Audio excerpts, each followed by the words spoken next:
โอ้โหยโอ้โหยอันนี้โบราณก็ได้ปลากันมื้อนี้เขาพาทุกคนไปพายเรือเลาะแก่งเนาะเพราะว่าสิไปเบิ่งงัวตอนเช้าพุ่นละหม่องพุ่นละหม่องอันภูเขาพุ่นละนี่พายเรือนำแกงไปเรื่อย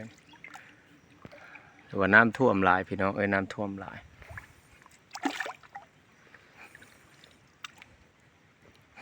ก็มันกระท่วมจังซี่ทุกปีแหละเพราะว่ามันเป็น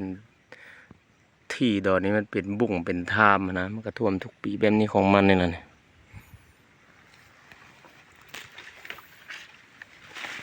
ไปเบิ่งงัวนำกันพี่น้องเนาะนี่แหละพี่น้องนี่หลังจากเขาพายเรือมาตะพุดแล้วนี่พายเรือพุ่นมาฮอดจอดถึงน้ำฮอดจอดถึงมาฮอดมองนี่แหละนี่เดี๋ยวเรือค่อยกันเนาะเรือค่อยกันพุ่นละโอ้สิได้ย่างไปเบิ่งงัวอยู่ปุ๊บภูหัวภูตัวนั้นพุ่นละพี่น้องพอพุ่นนี่มันมีเรือน้อยลำหนึ่งอยู่เนาะสิได้ข้ามไปใส่มองอันงัวอยู่เนาะไปพี่น้องไปน้ำกันมาเนาะพายเรือมาแต่พุ่นกะมาฮอดจอดถึงกันแล้วบ้านนี่มาฮอดมองเอางัวไว้อยู่ภูไปภูอยู่พุ่นจะเป็นภูเขาสูงสันเนาะแล้วก็ลงมาใส่งัวเฮาเลยงัวเฮาเนาะกำลังกินหญ้าอยู่จ่อยนิดนึงงัวกระสวงนะหิวหญ้าหิวข้าหลายเท่า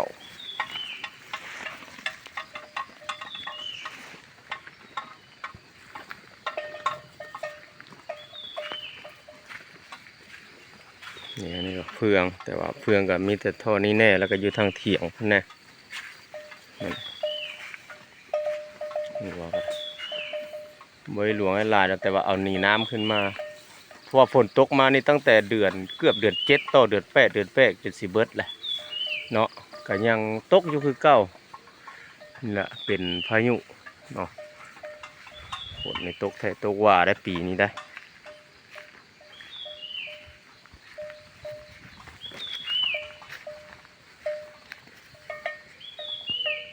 เนี่ยน้องเอ้ยงัวกับหลวงโบราณนี่จะเป็นคอกงัวเนาะเดี๋ยวบนผูกงัวมันพวกก็เป็นห่มไม้ห่มไผ่เนาะเป็นห่มไผ่ห่มไม้ไผ่หลังจากปล่อยงัวปล่อยอย่างไรเขาก็สิได้กลับไปอันหาเหือบ่อนตีนน้ำแกง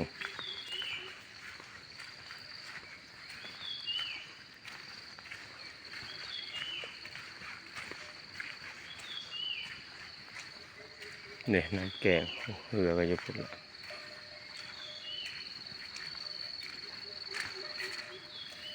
นี่น้ำแกงแล้วเบ้อนี่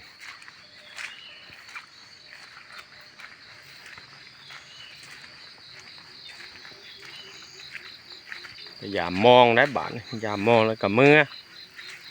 ตอนแรงกับมาผูกมามัดไม้เด้เรือก็ได้เนี่ยเรือก็มึงง่ายบันได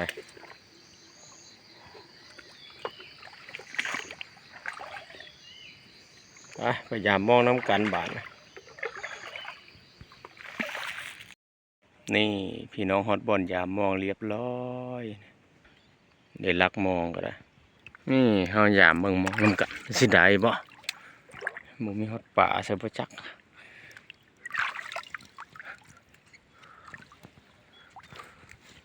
มึงมีป่าถึกเช็คโตซ้ำ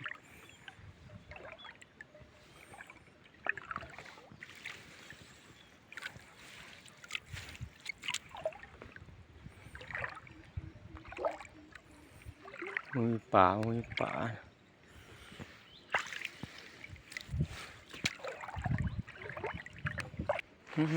พี่น้องถึกแล้วเด็ดตัวหนึ่ง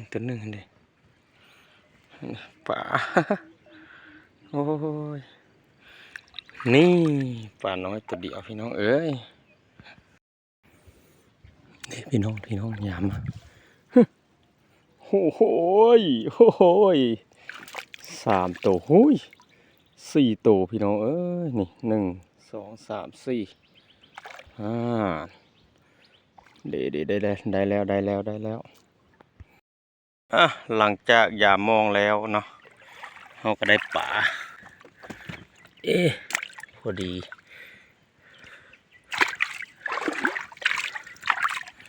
เด้พี่น้องเอ้ยเฉพาะปลามื้อนี้เนาะเราเก็บปลาใส่ของมันเนี่ย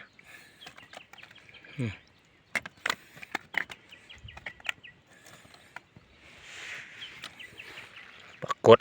อันนี้ปลากดปลาเปลี่ยน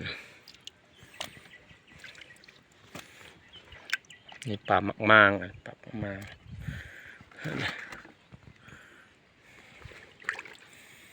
อันนี้ผักพาได้ผักพาเนี่ยเอาหวายเห็ดได้สามีเสานี่โบราณปันไดพี่น้องเอ้ยเด้อันนี้ถือว่าน้ำท่วมเด้อพี่น้องเด้อน้ำท่วม